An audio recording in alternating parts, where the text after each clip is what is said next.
राधे राधे भक्तों, आप सबको सावन मास की हार्दिक शुभकामनाएं। आज मैं सुनाने जा रही हूँ सावन मास के महात्म्य का। ईश्वर ने कहा, हे संत कुमार, कोटि लिंग का महात्म्य तथा पुण्य का विधान नहीं कहा जा सकता। जब एक लिंग महात्म्य की कथा कहना असंभव है तो कोटि लिंगों के महात्म्य को कौन कह सकता है।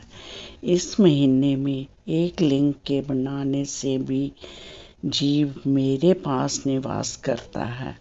भक्ति द्वारा मन कामदेव मंत्र के सहित अर्चन करें, गृह यज्ञ कर उद्यापन करें, हवन तथा ब्राह्मण भोजन कराएं।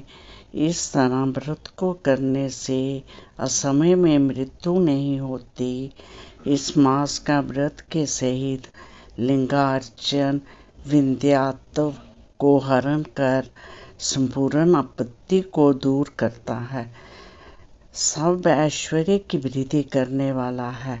जो प्राणी पंचामृत से श्रावण मास में अभिषेक करता है वह इस देह को छोड़ कैलाश में मेरे नजदीक आकर एक कल्प तक निवास करता है। वह प्राणी पंचामृत पीने वाला, गो तथा धन आदि से युक्त, अत्यंत मधुरभाषी, त्रिपुरा सुरहंता श्री शंकर प्रिय होता। जो इसको अर्थवाद मात्र कहता है वह प्राणी नरक को जाता है। समिधा, चरो, तिल और घी से गृह यज्ञ करें। धूप, गंध, पुष्प, नैवेद्य आदि से वेद द्वारा अर्चन करें। शंकर के रूपों का यथोचित ध्यान कर शक्ति द्वारा कोटि होम, लक्ष्य होम और अच्युत हवन करें। तिलों के या हरित हवन करें। संत कुमार, अब बार व्रत कहूँगा, आप सुने। हे नज्ञ, आपसे पहले रविवार व्रत को कहूँगा। रमणीय प्रतिष्ठनपुर में सुकर्मा नाम का एक दलित ब्राह्मण तथा कृष्ण भिक्षा वृत्तियों में तत्पर था। एक दिन सुकर्मा ब्राह्मण ने धान्य भिक्षा के लिए प्रतिष्ठनपुर में घूमते हुए किसी गृहस्थ के घर में स्त्रियों को देखा। वे स्त्रियां आपस में मिलजुल कर रविवार के उत्तम व्रत को कर रही थीं। उसी समय उस ब्राह्मण को देख उन स्त्रियों ने अर्चन को जल्दी ही ढक दिया। उस ब्राह्मण देव ने उन स्त्रियों से अर्चन विधि को जानने की जिज्ञासा की, क्योंकि परोपकार के तुल्य तीनों लोकों में अन्य धर्म नहीं। समदृष्टि रखने वाले साधु पुरुषों को तो परोपकार ही स्वार्थ है। दरिद्रतावस्था से मैं दुखी हूँ। ये उत्तम व्रत श्रवण कर व्रत को मैं भी करूँगा। इस व्रत के विधान तथा फल को कहिए। स्त्रियों ने कहा, हे द्विज, यदि व्रत में उन्माद या प्रमाद, विस्मरण, भक्तिहीनता या अनास्था करेंगे तो इस व्रत को तुम्हें कैसे दे।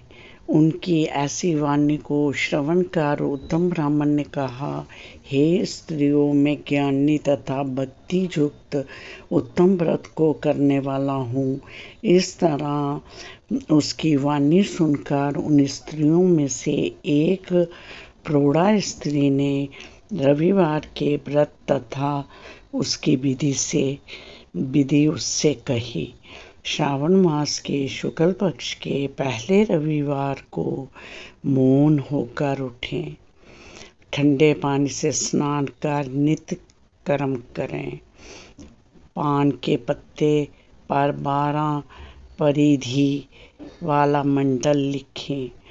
उसको लाल चंदन द्वारा लावा तथा जपा पुष्प से युक्त अर्घ्य को भक्ति को सूर्य नारायण को दें।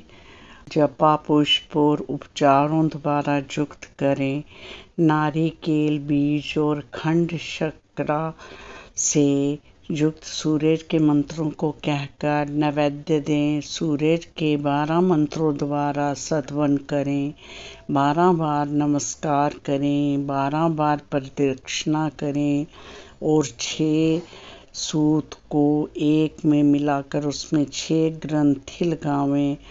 उस सूत्र को सूर्य नारायण को अर्पण कर उसे अपने कंठ में बांध लें। 12 फल से संपन्न वायन ब्राह्मण को दें। इस व्रत की विधि को किसी से न कहनी चाहिए। हे विप्र, जो व्रत के करने से निर्धन प्राणी धनवान हो जाता है, पुत्रहीन प्राणी पुत्र प्राप्त कर सकता है, कोढ़ से छुटकारा पा सकता है।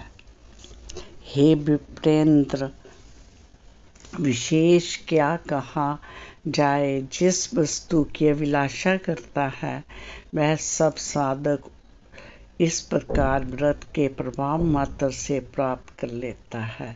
श्रावण मास में 4 रविवार या 5 रविवार होने से व्रत करें। व्रत के संपूर्ण फल की इच्छा के लिए उस व्रत को अपनी दोनों कन्याओं को भी व्रत विधि बतलाई।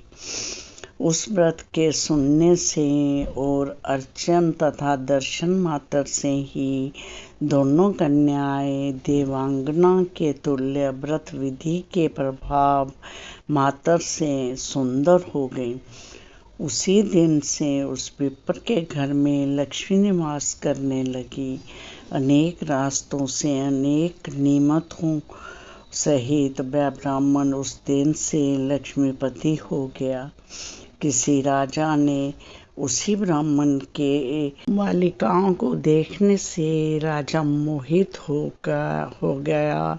राजा ने ब्राह्मण को बुलाकर उन दोनों बालिकाओं के लिए याचना की।